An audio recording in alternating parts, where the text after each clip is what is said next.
We'd been married, several months. After about a year, little Billy Paul come on the scene. Oh, she almost died.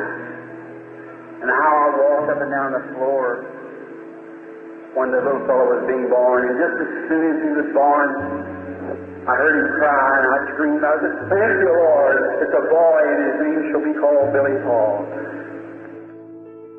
Many of you know my son, Billy Paul. His mother died when he was just a little baby. And I packed him around, and nighttime we couldn't afford enough coal to keep fire, so I'd have put his bottle under my shoulders like this and keep it warm for him at nighttime. When he'd wake up crying for his mother, I'd put the bottle in his mouth. And she asked me when she was dying, always stick with Billy. We've been real chums. And so everywhere I go, I take Billy, and he's stuck with me. Well, I could take this opportunity to greet you. I don't get this opportunity much anymore. As you get a little older, you can't do the things that you used to do. You want to, and in your heart. But one thing I want you to know, that I love you, and I pray for you daily. And I know that you pray for me, because that's why I'm here today. Truly, we're a blessed people. And I just want to take an opportunity to say God bless you. And over the many years that I have known you and have worked with you, when Dad was here and now in the work with Brother Joseph, and it's just an honor to call you my friend. And you know, there's words you can't say, but I just trust that this little greeting will be a blessing to you, just to say I love you and that you can feel it from your heart. You know, Brother Branham said we could talk too much, we could sing too much, we could shout too much, but we could never pray too much. And each day, Brother Branham told me, he said, when you come in the office, Billy, he said, I want you to do my mail. And I said, Daddy, I don't even know how to turn on the typewriter. He says, the Lord will be with you. He said, he told me he wants you to do that for me. And I said, okay. He said, no matter if you've got one letter or you've got 1,000. He said, the first thing you do is kneel down and pray and lay your hands on the mail and ask the Lord to help you that day. And he said, don't you answer any Bible questions. Don't you answer for me. He said, if there's a question to me, you keep them. And when we get together the next day or that day or whenever, he says, then you write down on the envelope and I'll answer the questions. He said, but no matter where I am, he says, you remember every day that you do the mail. He said, I'll be praying for you. And he says, and God will be there with you. And he says, don't process the mail. He said, just open one letter at a time and just think like you only have one letter to answer. And he says, and then when you're through with that, he says, discard it and then get another one.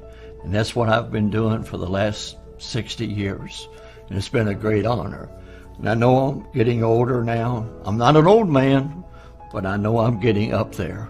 And soon I've got to go and be what we've all been waiting for, and I believe that hour is so close at hand.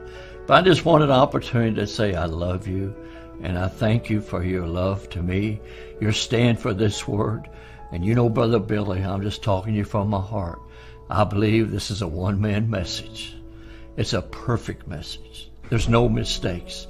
There's many voices, but for me and my house, we only follow one voice, and that's the voice of God to us in this day. It's perfect. It needs no interpretation. It interprets itself. And I was thinking in a couple of days now, I'll be getting my 83rd birthday. And in my heart and in my body, I don't feel that old. I know I look it, and the wife says I act like it. No, I shouldn't say that. If it wasn't for her, I wouldn't even be here today. But it's just the idea of being able to express yourself. This message is everything to me. It's perfect, and may God encourage your heart to stay with it. There's things we don't understand, but remember, if God thought it, Brother Branham spoke it, we believe it, and that settles it. And I was thinking the other day, and I woke up, and when I was just a little boy, I was about 12 years old, and we was over in a little town called Vandalia, Illinois, and Brother Branham was having a tent meeting. And we stayed in a little cheap hotel. And I say that to go with my testimony here. And I know you've probably heard me give this testimony, but maybe just one more time I want to share it with you because it's one of the greatest experiences of my life.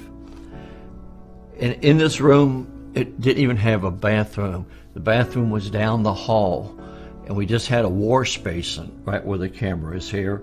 And it was just a little wash basin and a little pitcher, and that's where we'd wash our hands and things. When we had to take a shower, take a bath, we'd go down at the end of the hall. And I used to sell, in the meetings, I had a little apron, and I'd go down and I'd sell the little books. There was 3 books Brother Branham had. Jesus Christ, the same yesterday, today, and forever. I was not disobedient to the heavenly vision. Divine healing in the campaigns. And I thought I was something. Get out there and sell those books.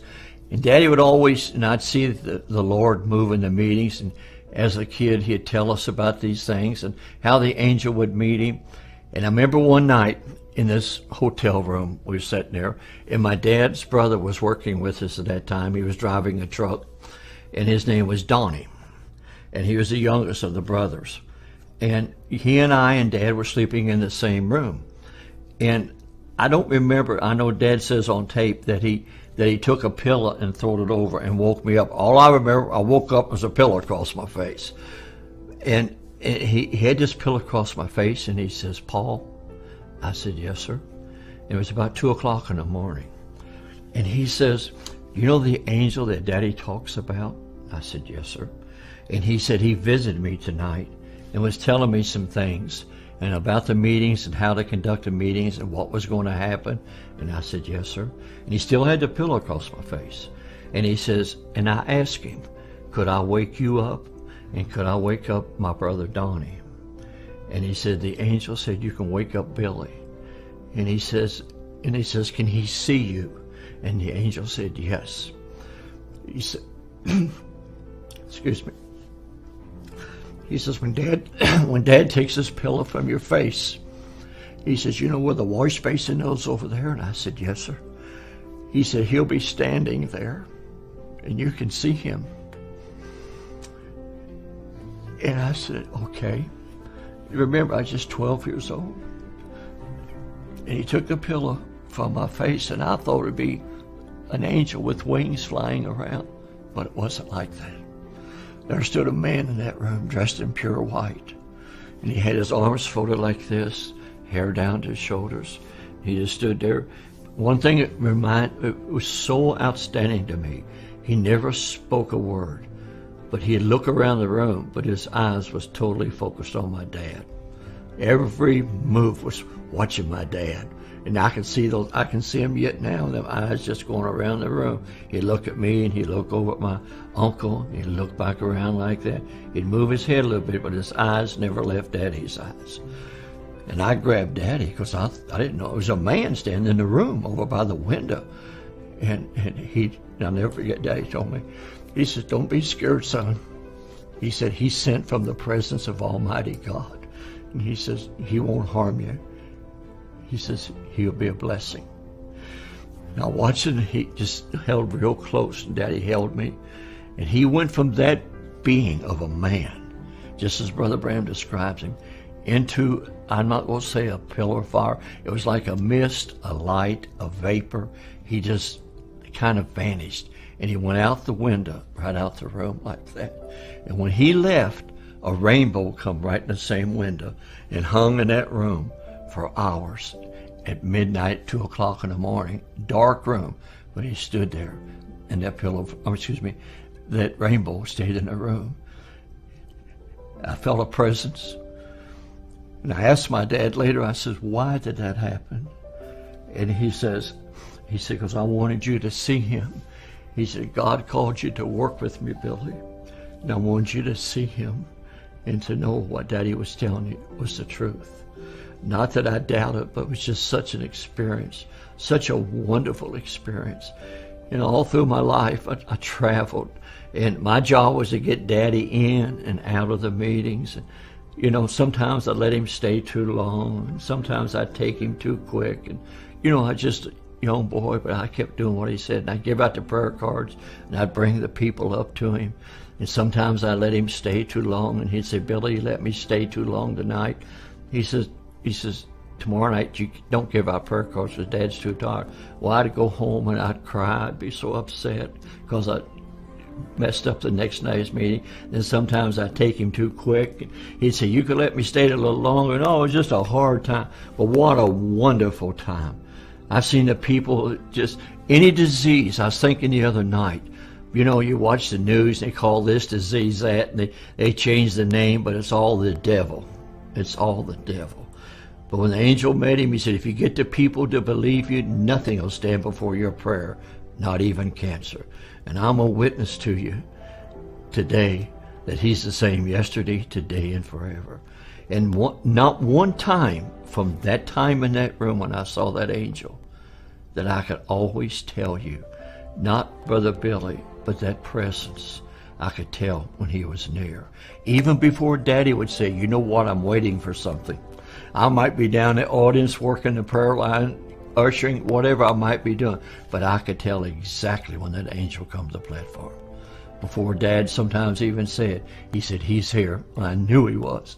So it didn't make a difference what diseases was. I knew when they left it was going to be well. But he said, if you get the people to believe you. And I was telling someone the other day, I said, I've seen them bring them in well.